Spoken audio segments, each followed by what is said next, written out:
Please do that. Thank you very much. I think that's very important. Okay, let me share my screen. So Radhe Radhe, good morning, good evening, everyone. Welcome to today's edition of Daily Wisdom from Bhagavad Gita. Let me share my screen and we will get underway. Hope you're having a wonderful new year, start to your new year. And it'll only go better from here on from a spiritual standpoint. So that's the hope for all of us. Let me share my screen.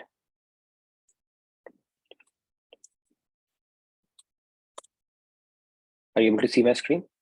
Ji, perfect. Okay, great.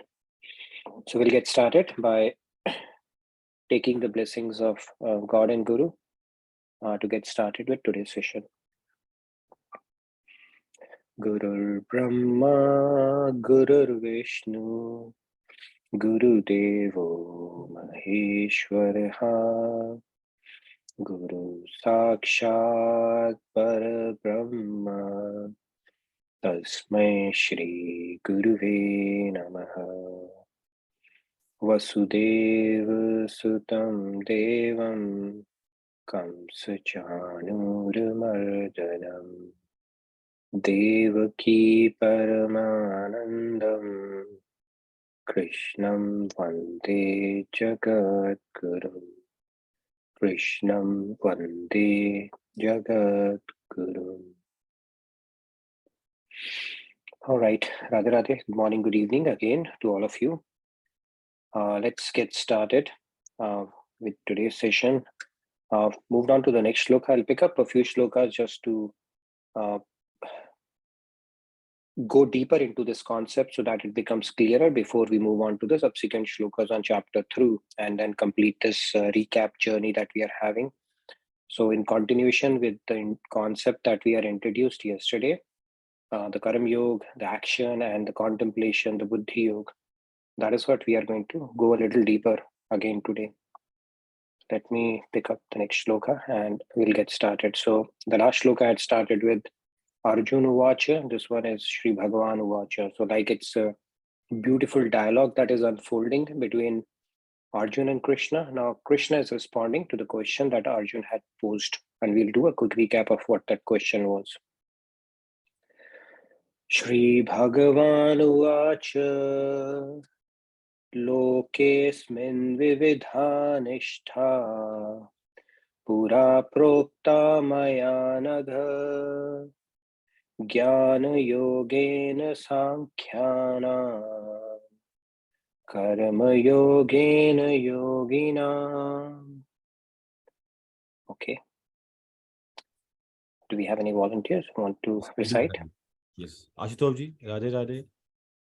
Radhe Radhe Ashutosh ji. Sri Bhagavan Vacha Lokesmin Dividha Nishtha Pura Prokta Maya Nagha Jnana Yogena Shakhyana Karma Yogena Yogina. Radhe Radhe. Wonderful. Ashutosh ji, Radhe Radhe. Thank you. Sadhya ji, Radhe Radhe. Radhe Radhe Sandhya. Radhe Radhe.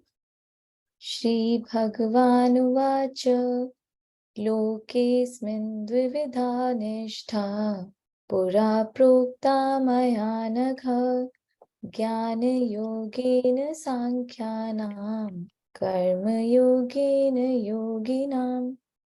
Very nice. Wonderful. Thank you, Sandhya. Jidesh ji, Radhe Radhe. Radhe Radhe. Sri Radhe Radhe. Bhagavan Uvacha Lokesmin Vividha Nishta Pura Prokta Maya Nada Jnana Yogena Sankhyanam Karma Yogena Yoginam. Radhe Radhe. Wonderful. Very nice. Ji. Suryaprakash ji, Radhe Radhe. Suryaprakash ji, Radhe Radhe. Radhe Radhe Suryaprakash ji. Radhe Radhe. Lokesmin Dvividha Nishta Pura Prokta Maya मया नघा ज्ञानयोगेन सांख्यानां कर्मयोगेन योगिनां. Very nice, Sumesh. Surya Prakash, Radhe Radhe. Thank you. साहब जी Radhe Radhe Radhe Radhe. Radhe Sandy. Shri भगवान watch लोकेस्मिन् द्विविधा निष्ठा पुरा प्रोक्ता मया नघा ज्ञानयोगेन सांख्यानां कर्मयोगेन योगिनां. Radhe Radhe. Very nice, Samji. Radhe Radhe. Okay, you can pick up the remaining hands real quick. Let's freeze the number of hands. बहुत ये है भाई, तो let's start somewhere. Sumesh Kumar ji Radhe Radhe. Sumesh Kumar ji. Radhe Radhe Radhe. Shri भगवानुवाच लोकेस्मिन् द्विविधा निष्ठा पुरा प्रोक्ता मया नघ ज्ञानयोगेन सांख्यानां कर्मयोगेन योगिनां. Radhe Radhe. Radhe Radhe. Very nice, Sumesh ji. All right, we can pick up maybe couple of more hands. We have a hard stop at 10, I believe, today. So we'll try to go through the content and the discussion that we need as well. So I see Riya a ji, video on. Radhe Radhe. Riya ji. Shri भगवानुवाच लोकेस्मिन् द्विविधा निष्ठा पुरा प्रोक्ता मया नघ ज्ञानयोगेन सांख्यानां कर्मयोगेन योगिनां. Wonderful, Radhe Riya ji. Radhe. We'll probably pick 3 more hands and then we'll get started. Sairam ji Radhe Radhe. Sairam ji Radhe Radhe. Radhe Radhe, Sairam ji. Shri भगवानुवाच लोकेस्मिन् द्विविधा निष्ठा पुरा प्रोक्ता मया नघा ज्ञानयोगेन सांख्यानां कर्मयोगेन योगिनां. Wonderful, very nice, Sairam ji. पंडित जी राधे राधे. राधे राधे. श्री राधे. भगवानुवाच लोकेस्मिन् द्विविधा निष्ठा पुरा प्रोक्ता मया नघा ज्ञानयोगेन सांख्यानां कर्मयोगेन योगिनां. Wonderful, Kanna ji. Okay, I think we can pick up the remaining 4 hands real quick and then get started. Last 4 hands. Sumesh ji Radhe Radhe.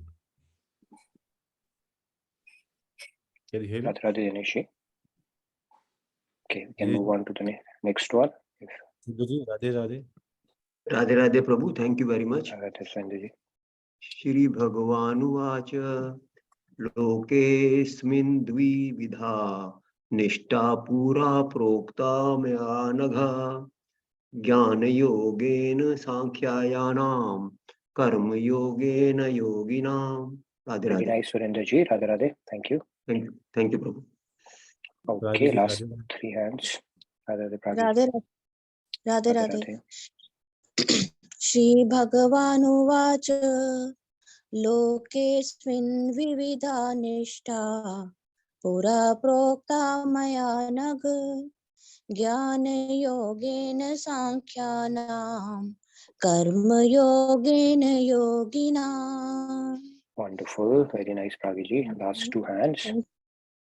Champa ji Radhe Radhe. Radhe Radhe, Champa ji.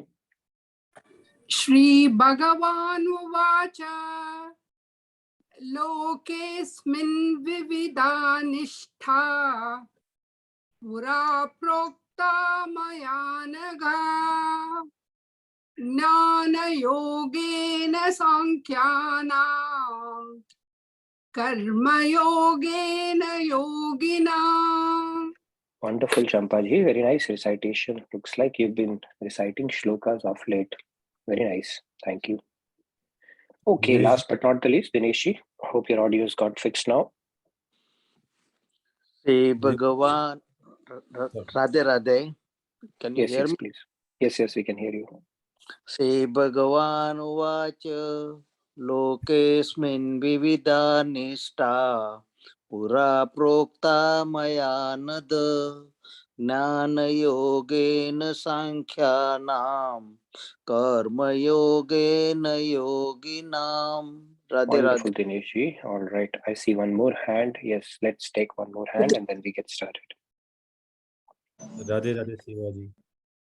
Radhe Radhe, Radhe Siva Radhe. ji, Monica ji. Radhe Radhe. Radhe Radhe everyone, Radhe Radhe ji. Shri Bhagavan लोकेऽस्मिन् द्विविधा निष्ठा पुरा प्रोक्ता मया नघ ज्ञानयोगेन साङ्ख्यानां कर्मयोगेन योगिनाम्. Wonderful. Very nice. That was sister duo for us. Beautifully recited. Thank you. So let's get started then with today's topic of discussion that we're going to do. Gyan Yoga, right? Karam Yoga, Buddhi Yoga, all these terms are being introduced. We had a bit of a discussion yesterday. We will go deeper to drive home the concept so that it becomes very clear. At least we are not lost in terminologies when they are used.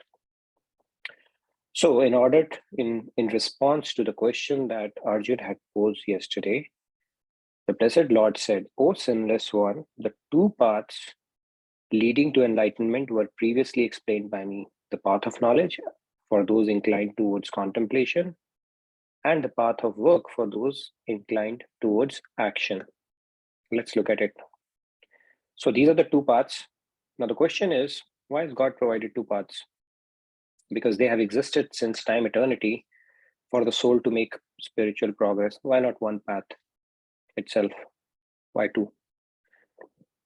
And these two paths are inclined towards contemplation and then inclined to action, right? So that's what we're going to talk about today. So let's get started. Now, God is said, as we have looked at this journey, right? Just do your duty. It is called karam. Okay, now what else then? It is good deed as you get good results. If you do karam, you would get good results for sure. Is that good enough? No. Now, working with a desire to enjoy the fruits of your work, if you do it, this karam, like this, now, but what for those? Because see, when we do some karam, that is with some kind of a motivation. Whenever we do undertake something, there is a motivation for something. We want to enjoy something. That is typically our motivation. Why do we want to enjoy? But because we are seeking bliss and happiness. Why are we seeking happiness? Because we are the eternal fragmental part of the ocean of bliss itself. So it's our nature that will drive us towards seeking bliss. However, Arjun says, what if I'm not interested in material results? What do I do then? I don't want material results. That's a pretty fair case, right? Because Lord God told him yesterday that you have laddu in both of your hands. Go ahead and do karma, and then you will enjoy material results. And even if you die, you will get Swarg, the celestial abodes. So Arjun's question is pretty relevant. He said, okay, who cares about material results? When the goal of life is something else, why should I even strive for material results?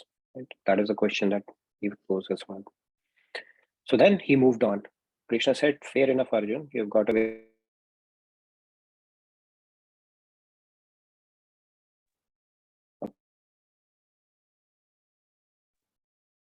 I'm getting muted, so all right. Yeah, that's fine. You can mute all and then I can mute myself. That's perfectly acceptable. So then Lord Krishna moved on. He said, doing duty does not help us attain ultimate enlightenment. Okay? Just doing your duty is not going to take us towards enlightenment. It is a good deed at best, but definitely not something that will take us to enlightenment. What will take us to enlightenment in that case? So now he moves to the next step. He says duty without attachment. He introduces the concept of Karam Yoga, which is the science of work. So duty is the bare minimum. It's like something is called like in technical parlance, like I'm in IT industry, cybersecurity, there is something called a hygiene factor. Okay, the bare minimum you have to do. Bare minimum, because we are made humans, because we are breathing the air, because we are consuming the water, and because we are roaming the earth, and because we have this opportunity. So there is a bare minimum requirement that we have to do, and that is duty. Okay, bare minimum. If you don't do duty, then we are incurring sin. If we do duty, we are not incurring sin, we are incurring punyas, but that is also binding. So Krishna then introduces the next concept. So Arjun says, who cares about material, the spiritual abodes, or who cares about enjoying the kingdom? Because the goal of life is something else. So like a very smart student, he poses that question. So then Lord Krishna moves on to the next step. He says, all right, do your duty, but then do it without attachment to the results. That is called the science of work, SOW. Okay, we call it statement of work. Even in technology industry, you might be aware of this term, SOW. So this is science of work. Okay, SOW that we need to know without attachment to result. That is the secret Ramban or the mantra that God has given. Right? And how to stop hankering for results. The next question is, how do I stop hankering for results? Okay, if I don't hanker for results, what will motivate me? So then God says, you stop hankering for results by giving up attachments. How do you give up attachments? Right? That's a valid question. By understanding that worldly things are not my goal. And what I'm seeking is spiritual treasures. To develop this passion, one needs to cultivate knowledge. So if you don't have that knowledge activated, your mind will keep on telling you, go for it because I want it. If I get it, I'm going to derive some kind of a bliss from it, either by sense of achievement or by through some kind of a sensory gratification, or by buying the object of our sensory gratification, or by giving something meaningful to my eyes that it is craving for, or an experience or something to hear. So those things will continue to play in our mind unless we have activated or cultivated knowledge around it. And that is the knowledge that we are going to talk about, that God is talking about here as well. And this is the one that he's talking about, calling Buddhi Yoga. Karam Yoga, Sri Krishna called it Buddhi Yoga, yoga of the intellect. And he asked Arjun to cultivate knowledge where binding works are no longer binding and become liberating works. Now, whether I'm doing a binding work or a liberating work, that can only be understood if we have a discriminating intellect. Discriminating means which is able to differentiate between the two categories of work and what it would take from moving from a binding work towards a liberating or a non-binding work. So that knowledge has to be activated, systematically acquired. The three-step process: first you hear it, then you think about it. That is Shravan, is hearing that knowledge or reading that knowledge. Hearing knowledge is more effective through a saint. Then the second step is the Manan aspect of it, where you are contemplating upon that knowledge to let it sink deeper. And the third most important aspect is where intellect has decided, yes, this is it, where you have no doubts, which is called Nididhyasana. And that is essentially what Buddhi Yoga is. For us to do Karam Yoga, for us to offer our fruits to God and not get attached to the outcome, it needs a lot of knowledge or understanding or faith to understand to these higher principles, which is essentially called Buddhi Yoga, because now we are activating a higher faculty, not just our mind, to say this is important and that is why I need to do it. Why I need to do it? Because it will take me closer to the, the goal of life, which is God realization. How? Because I'm not accruing any binding karma. What is enabling it? Because I have given up the attachment, and by giving up the attachment, you can give up the fruit as well. Okay, that is how this process is going to unfold. Now let's move on. I hope you are with me so far. It's very systematically explained by Lord Krishna. Let's not confuse duty or karam with karam yoga.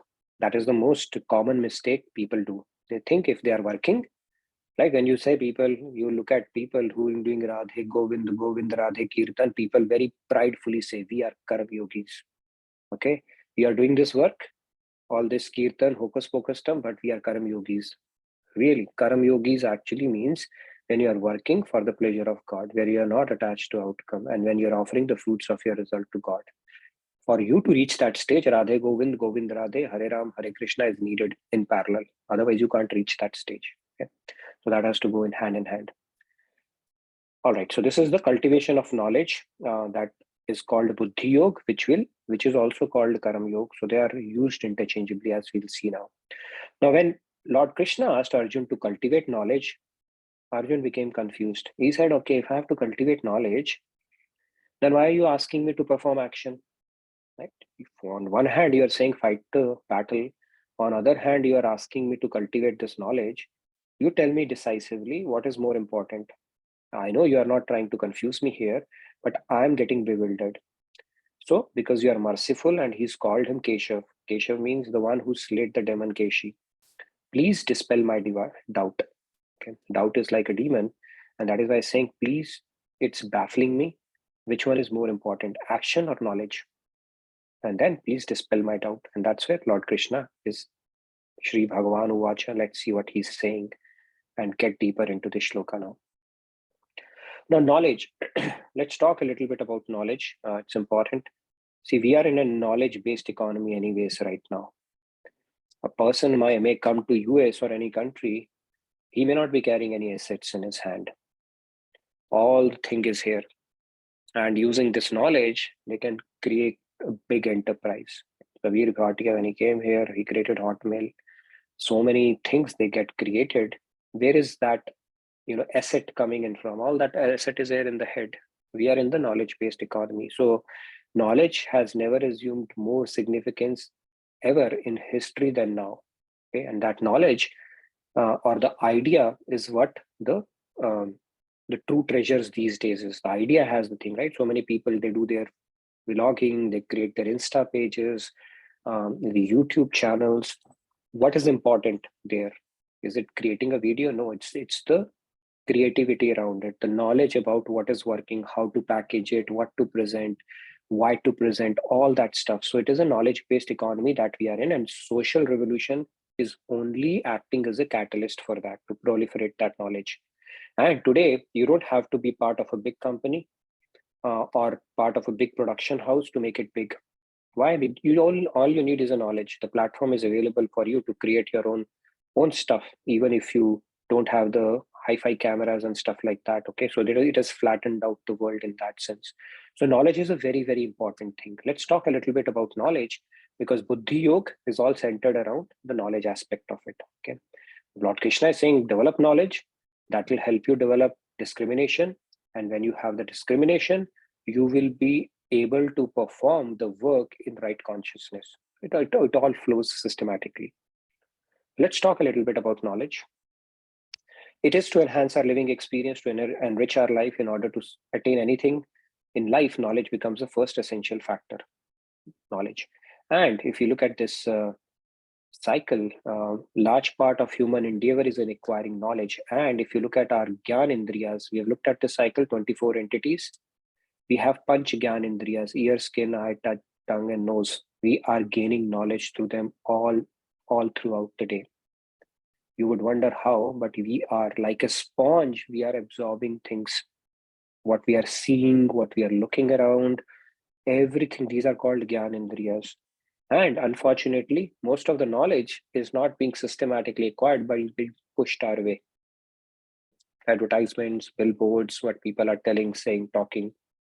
So unless we consciously acquire it, this knowledge is being pushed down our throat. Our senses are already open for that, right?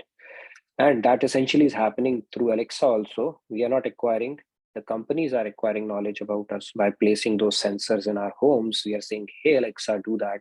And before you realize, Alexa would know more about you than anybody else, right? They can't become Antaryami, but they can, just by looking at your patterns, they can figure out what's going on in your head or what is the next things you are likely to buy.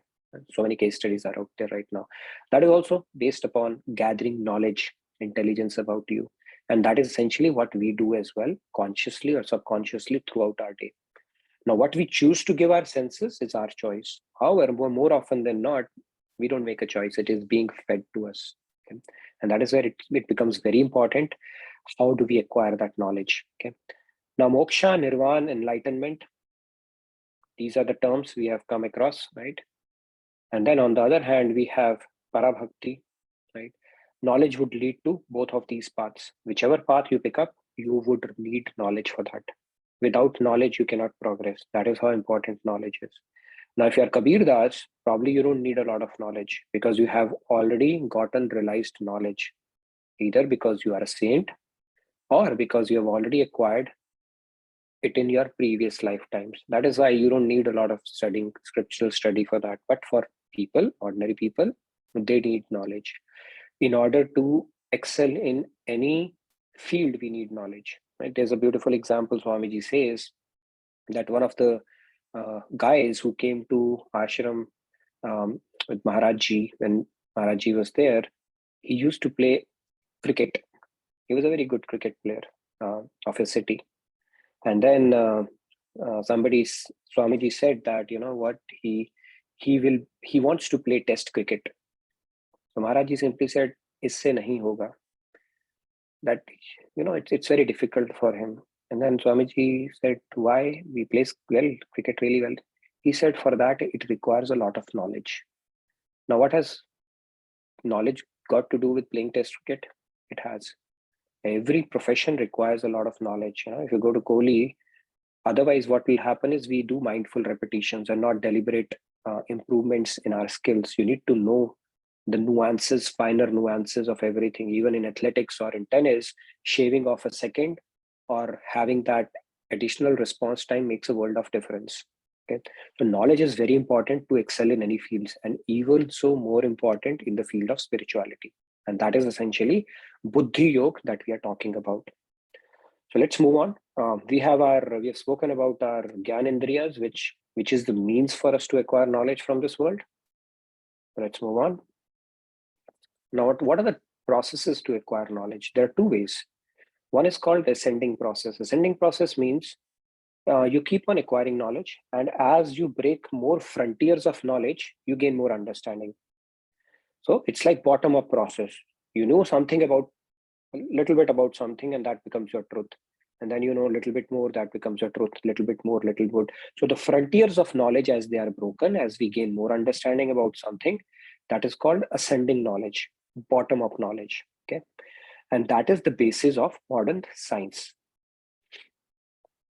And what is the basis of our spiritual knowledge? Let's look at these two ways. Now, in scientific endeavor, it is ascending knowledge because we keep on gaining understanding and then our truths keep on getting revised. And in ascending process, it is subject to many deficiencies. One truth in one age may get disapproved in another age. When I was a kid, okay, it was definitely not in 50s, atom was indivisible. But by the time I grew up, they had already started searching about boson, Higgs boson particle. Atom had become divisible long after that. So it was a truth for science. Was it an absolute truth? No. Why? Because it is an ascending process. As you are breaking the frontiers of knowledge, you're gaining more understanding and your truth keeps on getting revised. And it is incrementally built over time. And Einstein had said, the more I learn, the more I realize how much I don't know. So the true knowledge is something that brings in humility and understanding that we know very less. You know, we are barely scratching the surface of so many things, and that truth can be shaken up, within a matter of time as we gain more understanding. Quick recap on this whole concept of ascending knowledge. Like Greek concept of smallest indivisible particle was atom. Rutherford, he disapproved this concept in 19th century. You know, he carried out an experiment and he discovered atom has, you know, a lot of empty space, and then he brought in the concept of electrons, protons, and all that stuff. That became the truth. And soon after came the Niels Bohr's theory, where, you know, this quantum theory came in. So the truth, it keeps on getting revised. This is how ascending process works. And Einstein's whole theory, which was based on not on Euclidean geometry but Riemann, he said that, you know, all the developments that are happening, that mass and energy, they are interconvertible. It's like all the ground is being pulled from under his feet. So that means this very basis of all the theories got challenged. And that is how the ascending process works. People, especially the younger generation who are very proud of science and call spirituality hocus pocus, they need to understand science takes a big leap of faith. Okay, you can see that what is truth for you right now may not be truth in a few years' time. And like science, spirituality also follows three-step process. First is a hypothesis, second is an observation, and then you draw conclusions. But in case of science, we are willing to go through that cycle. But when it comes to spirituality, we simply have a tendency to dismiss it as a hocus pocus, faith-based stuff alone. Science is also taking a big leap of faith, if you understand that. Right? So many questions we solved in our mathematics. Let's assume this. We start with the hypothesis and then we solve the equations on both sides and say hence proved. Same thing happens in spirituality as well. The point that I'm trying to make here is that when we acquire knowledge, the ascending process is limited. It has its own deficiencies. Then what is the way out? The good news for us is then there is a descending process as well. Okay.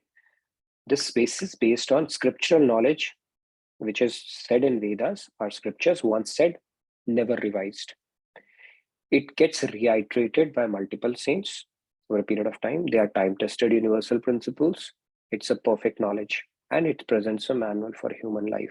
So if Lord Krishna is saying, give up attachment to the outcome, and that is the biggest stress buster formula, you practice it, and if your stress is not relieved, you reject it. But the point is that he gave this 5,000 years back. You can try it and see results for yourself. Proof is in the pudding, right? So it's a perfect knowledge. If they say plants have life, it has life. It is never revised. If it said Earth is Bhugol, science, it took science a long time to figure it out. Earth is round, right? They used to worry that if they are driving in a ship, there will come a point, a tipping point, where they will fall off the Earth.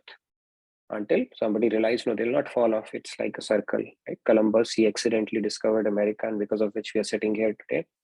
But it took science time to figure it out. Scriptures have already said it. And like Swamiji so beautifully explains, the right way to look at science and spirituality is not contradicting or mutually at loggerheads, but mutually reinforcing. And if we do that, science can fast track its progress big time. That is the right way of looking at it, because both knowledges, Dvaya Vidya, are bona fide knowledge. One is a material science, other is a spiritual science. Material science is there to make our lives comfortable.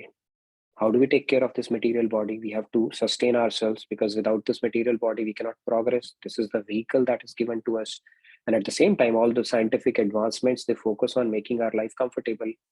Having said that, when it comes to purifying our mind, when it comes to removing the evil in human heart, we don't have a technology. And that's where the spiritual science kicks in.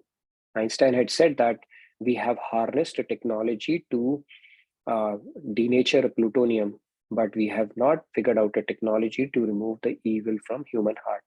Now, whichever college you go to, you go to an IIT, you go to an IIM, you go to NIT, you go to Stanford, you go to MIT, nobody can give you a technology how to remove the evil from human heart, or how to cleanse your antakaran. And that is where spiritual technology kicks in. So both are bona fide sciences.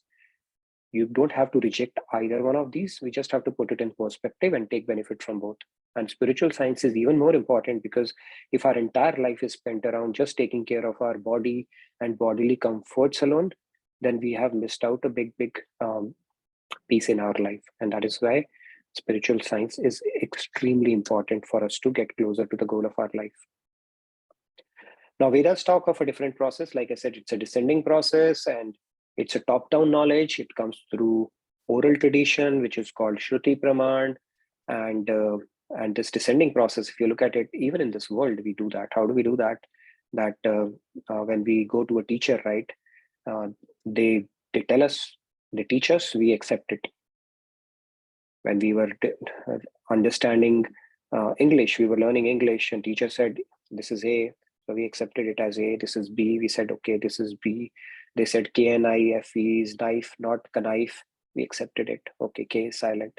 So this process is followed even in the material world. But when it comes to spirituality, we have to put our faith in scriptures. It has to come from scriptures. That is the premise. So there are 3 tests for descending knowledge. It is stated in scriptures. It's not like somebody saying, I'm saying it and you believe it because I'm saying it and hence you have to believe it. Not necessarily.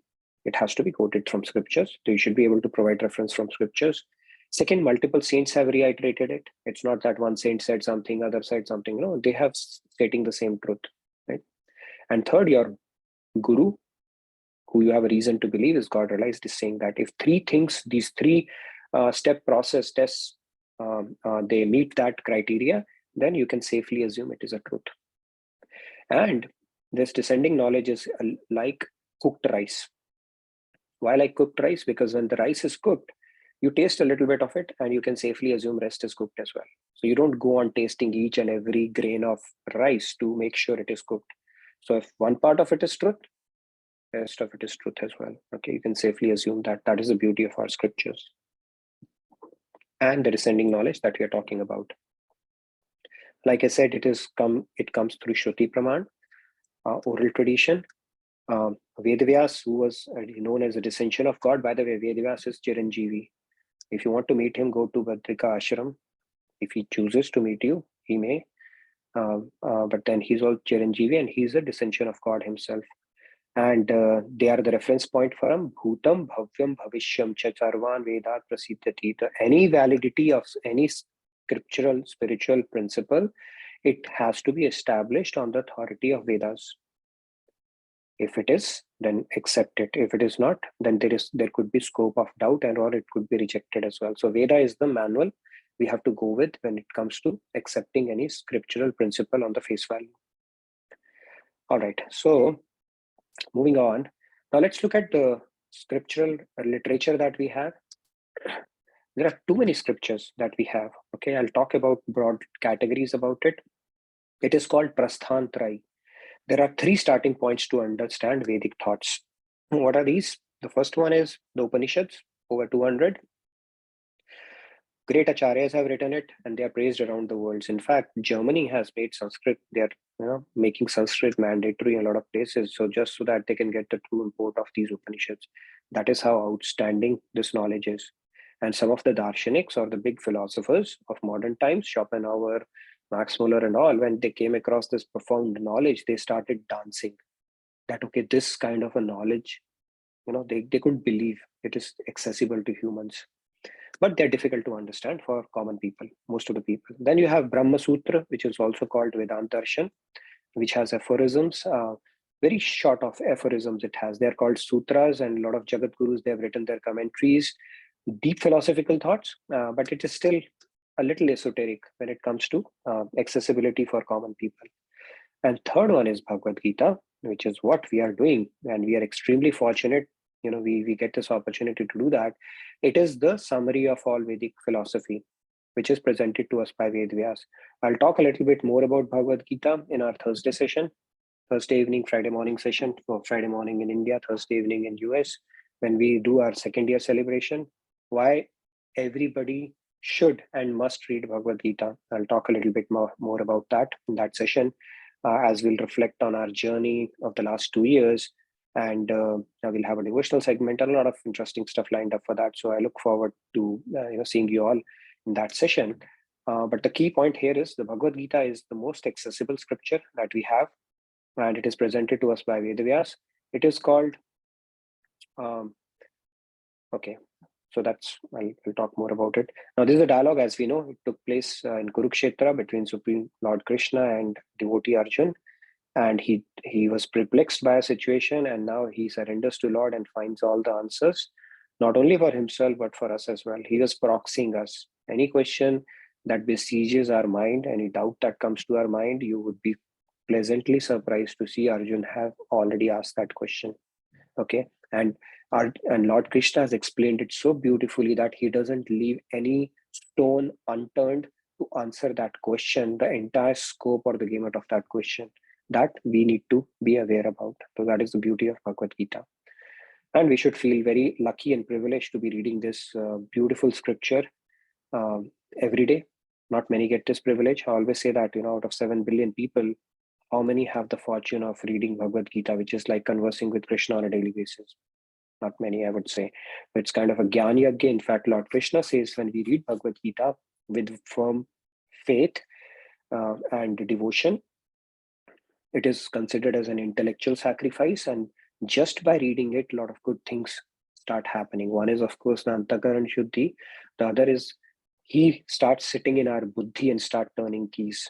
When you open up a shloka and you're going through a situation in life, he will make sure you get the true import of it, or whatever is needed for you at that point to help you in that particular situation. A lot of people say that, and you can experiment with yourself as well. If you want to repose faith in Bhagavad Gita, open it up if you're going through a situation in life, and you'll be surprised to see it'll have some kind of an instruction for you. Okay, so in this one, Lord is not only giving solutions to his immediate problem, but he takes on this opportunity to explain the deeper philosophy or the true import of our entire scriptures and the science that is needed for God realization. That is how he goes about this whole thing. Which brings us to the point that let's talk a little bit about when we do that amongst people. Now, what Lord Krishna is talking about is there are people who are interested in spiritual path. There are people who like to philosophize, or they like contemplating upon something, thinking about it holistically and having that big picture of a contemplation. So they like to acquire knowledge through the analytical study, which is called Sankhya Yoga. And then we have people who are inclined to more action. Okay, I'll just do my work. They are philosophical bent of mind. They want to understand the deeper truth through intellectual analysis. And the second one, they want to work in the spirit of devotion to God, which is called Karam Yoga, which is called Buddhi Yoga. So you have got Sankhya Yoga, Karam Yoga, or Buddhi Yoga. Karam Yoga or Buddhi Yoga is same. Sankhya Yoga is where you are intellectually philosophizing and analytically trying to understand these principles. Buddhi Yoga and Karam Yoga both are same. Like Swamiji always says, different shloks for different folks. Right? Now, working in this manner, mind knowledge, it awakens in our purified mind and it leads to enlightenment. So it's not either or. As we will see tomorrow, we'll talk more about it. These are the two paths. One is inclined towards contemplation and the other one is inclined towards action. And these paths have existed always. And this message is meant for people of all temperaments because we are all different. Not everybody gets attracted towards a similar message, right? We all are different and God appreciates that diversity. And that's why he's given us multiple options, different shloks for different folks. Whichever one works for you, you pick up that and start taking it to the next level. However, it's going to converge, as we will see tomorrow. Both the paths, they are mutually reinforcing. It's not like you can do either or. They actually converge because you need one to support the other, and you cannot really do it in vacuum. Okay, that's what we are going to talk about tomorrow. Now, one question I wanted to tackle today. Okay, we had a few announcements and we have a hard stop. Do we have Urvi? I think she wanted to make a few announcements before I pose the question for today. How do we stay away from religious fanaticism? Now, here, given God has given us two paths. Within Sanatan Dharam also there are divisions. Shaivites, Vaishnavites, they don't see each other eye to eye. Then you have got Vedantis, or Gyan Yogis and Bhakti Yogis. They mock each other. It happens. And then forget about other religions, right? There's a strong sense of resentment that what you are doing is not right. So the question today is, how do we stay away from this trap where my religion is superior, my God is superior, my path is superior, and look at it more holistically and something which is not counterproductive for our spiritual journey? Before that, any questions before we take on the question that I'm talking about here? Sadhyaji had this. In the meantime, we could Sure. please show the first slide, please. The first slide. Okay, sure. I can show the first slide as well. And I wanted to let you know, if you have not signed up for Antakshari on Jan 14th and 15th, please do that. Maharajji's Jagat Gurutam Divas is coming up and we are going to have some grand celebration online. Please don't miss out on that opportunity. Sign up for that. Let's put the link for that. And do block your calendars for that as well. Is this the first slide you're talking about? No, the first one. I guess yes, it's the one. Yeah, the first. Yeah, this is what the entire slide. Yeah. This one? No, after this, Aparnaji, can you hear me? Well, I Apartaji, think this is the one. I think this is this the one, one. yeah, the entire slide, yeah. Sure. Okay, so this is the sequence, I think, that you wanted to get at. All right. Any other Thank you so much. questions before? Sadhya ji, Radhe Radhe. Radhe Radhe Sandhya. This is no question. This is regarding Urvi's presentation.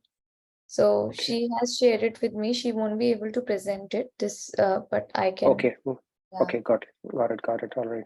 And, yes, Prakash ji had something. We can take that and then we can get to that. We have 15 minutes, so I think we can take a few questions and have a bit of a discussion as well.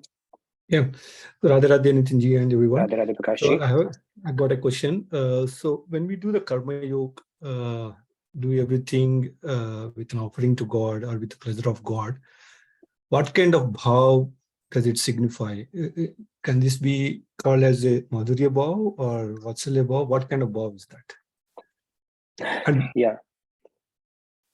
That's a good one, actually. What kind of a bhav that we have right now? I think in this one, you're just having a spirit of surrender. You're not perfecting your surrender. That bhav we will practice in our sadhana. Those are advanced concepts there. But when you offer it to God, you are actually acknowledging the fact that it's only because of his energy that you are enabled, right? So if you right. think him as a kid or anybody, it's a good question actually. Can you actually practice one of those bhavs in your sadhana? And in this point, it's like you have to keep his Aishwarya Chintan and the personal aspect both hand in hand. I don't know. I think when we are offering him results, definitely it's his Aishwarya Chintan that will come to my mind. But when I'm doing my sadhana, then one of the bhavs would come. You'll simulate that in your head. But it's an Aishwarya Chintan to some extent. But it's a great question, right? How else would you think? You only think that, okay, I'm doing it for your pleasure. You have given me everything. You are enabling me, but if we can keep the simultaneous bhav in mind, I don't know. I mean, possibly if we have really deepened our devotion, but typically then his Aishwarya Chintan would come, right? That he's the one who's providing for everything and it truly belongs to him, not to me. And I cannot be a thief taking credit for something that doesn't belong to me. Yeah, thank you. But yeah, So, if you can share something, if somebody has an experience or way to share that they are able to practice both the bhavs simultaneously, any one of the bhavs, Madhurya bhav or Sakhya bhav or Vatsalya bhav, and do Karma Yoga at the same time, would be interested to see. And that's where this community can help each other. So, but for yeah. me, if you ask me, I think Aishwarya Chintan would come at that point.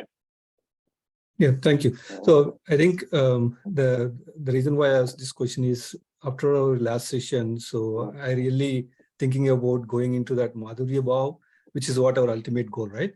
But now it's not practically easy to do that. So if you can adopt this Karma Yoga and do it perfect, try to perfect the Karma Yoga, will this really lead to that? Or do we have to separate, Bhakti Yoga practice? So, Is what I think that's where I'm going to. Okay. So Karma Yoga, if you ask me, the way I've understood my limited understanding, again, you can ask Swamiji that. See, it increases the spirit of surrender. And surrender is something that we need to do to draw God's grace.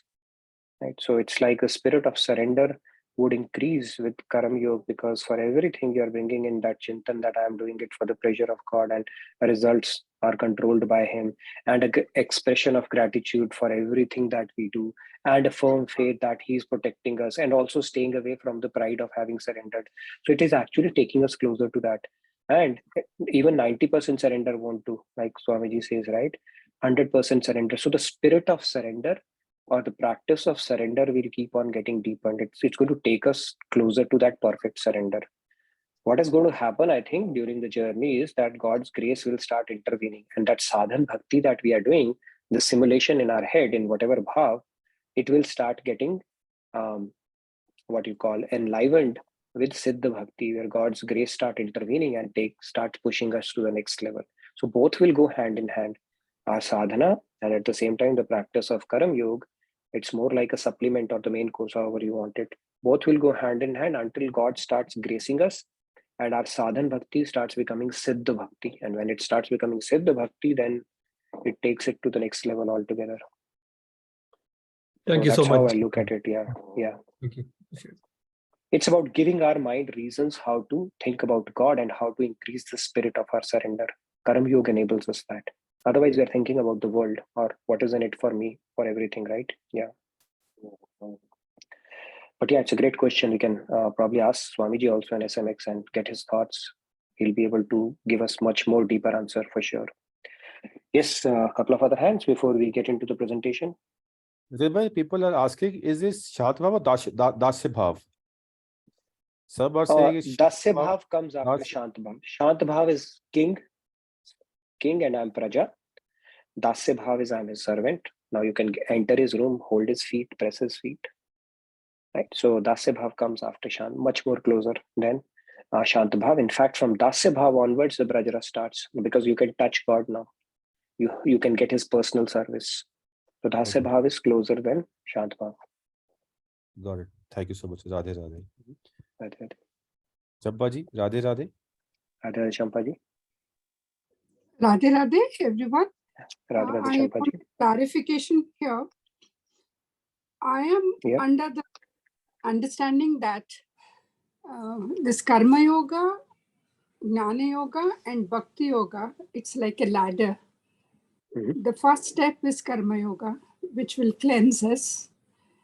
And then after that, we have to add knowledge. After the knowledge only, that Bhakti Yoga comes. If I'm wrong, please correct me. I don't know, you can clarify it from Swamiji more, but as I understand, each one would entail bhakti. The yog, the prefix, the suffix rather, yog means in every act, the bhakti has to be mixed. Otherwise, it's pure karma. Yog means bhakti. So when you do karam in the devotional spirit, it becomes karam yog. When you acquire knowledge in devotional spirit, any knowledge that does not lead you to develop love for God is truly not knowledge, it says. And bhakti in itself can stand on its own. So all three, I think, go hand in hand because what they are reinforcing each other, and nobody can be without action. So Karam Yoga, regardless, everybody has to do, because action is not just the physical action, it's what you're thinking in your mind is also considered an action. So Karam Yoga, everybody has to do, regardless. Every thought is an action, right? And Gyan Yoga is something we are acquiring knowledge even through our Gyan Indriyas. Throughout the day, we are acquiring knowledge. So I think all go hand in hand. Bhakti is the common denominator in everything. I mean, again, you can clarify it from Swamiji, but that's what my little understanding around can it. we It's skip, not a... Can we skip, or is it a ladder, or is it all simultaneous? I think it is all simultaneous. It is just happening because we are humans, right? We have Gyanendriyas and we are thinking. It is happening simultaneously. The bhakti on itself can stand on its own. It's called nirasharit. Bhakti does not need a ladder or a support of Gyan or anything. In fact, it is said if you do bhakti alone, true bhakti, not the ritualistic bhakti, the Gyan and Vairagya are the putra or the son of it. They will come by default. So the required detachment to the world and the required knowledge will get revealed automatically. But I think it might be a question you can ask Swamiji in SMX tomorrow. We have that we can ask him. My understanding is they all go. Nitinji, to practice the real bhakti, that is surrender, we need knowledge, right? I know we need knowledge for that. That is what Krishna and is talking about. To get knowledge, we have to cleanse our heart by doing karma. True, very true. Yeah, very true. So you're saying it's a step-by-step incremental process, Champaji, is what you're saying, basically? That is my experience in life. I may be wrong. That's why I'm asking. Yeah, it probably works that way. But if you let's say talk about Kabir Das ji or Guru Nanak Dev ji, they did not exert themselves in understanding the scriptures or that scriptural knowledge, right? So the light of knowledge was lit within them itself. So they reach that stage maybe because of the past sanskars or the fact that they are saints.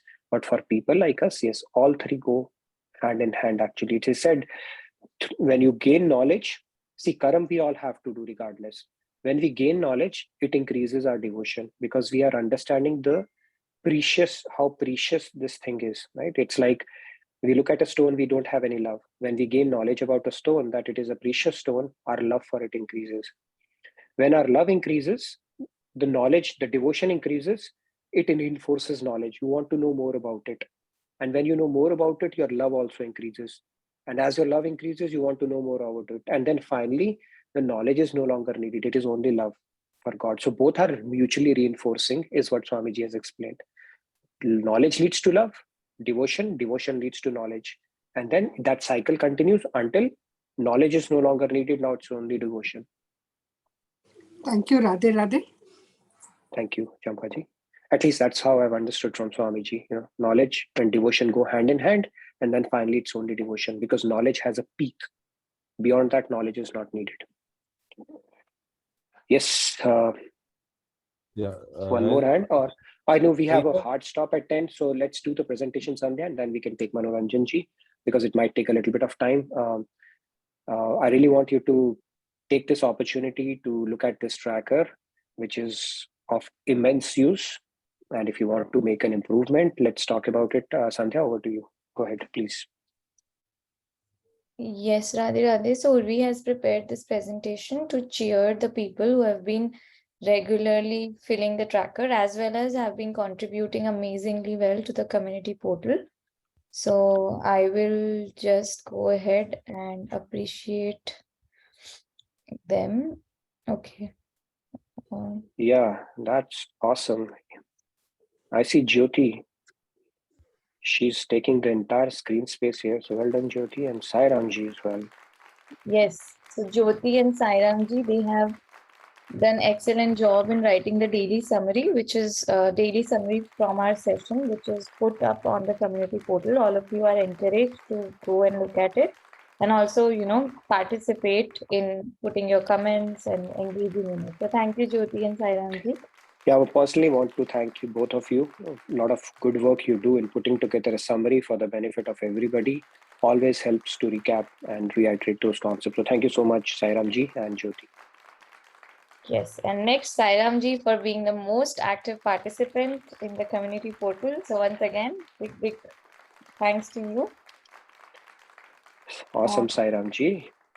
Yes, now coming to our daily activity tracker. So we had things I will do and things I will not do. Among the things I will do, these are our champions, Swati ji, Manish ji, Nilesh ji, and Jyoti.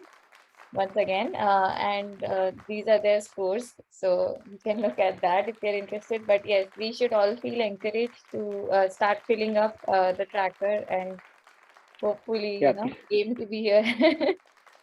Please take benefit from it. It's really helpful. I use it as well, and I'm a laggard, but I use it, and it's really helpful for us on the things that you really want to work on. So please do check it out. Yes, and these are the ones. These are the people like for breaking the habit. So things I won't do. So again, Manish ji, Jyoti ji, Swati ji, and Ashutosh ji. Claps for all of you. Thank you so much. And this is it. Thank you, Sandhya. You kept it short and sweet, and thank you for your enthusiastic participation and taking benefit from this tracker. Like I said, please fill out the feedback tracker. I have the names of you who have registered for reciting bhajan. So be rest assured, I have taken note of it. And we are going to have an outstanding session day after tomorrow to celebrate the 2-year completion of our sessions, which has been a huge milestone. We'll reflect on, the journey, how it started, what have been some of our key milestones and reflections along the way, and also an opportunity for us to engage devotionally and hear from other participants how this journey has benefited them. So look forward to your enthusiastic participation, and please do fill out the feedback tracker if you still haven't, if you want to participate in that. And I look forward to meeting you tomorrow to continue on this topic of our discussion that we are having between which one is superior and how it is mutually reinforcing action or contemplation. So thank you again, everybody.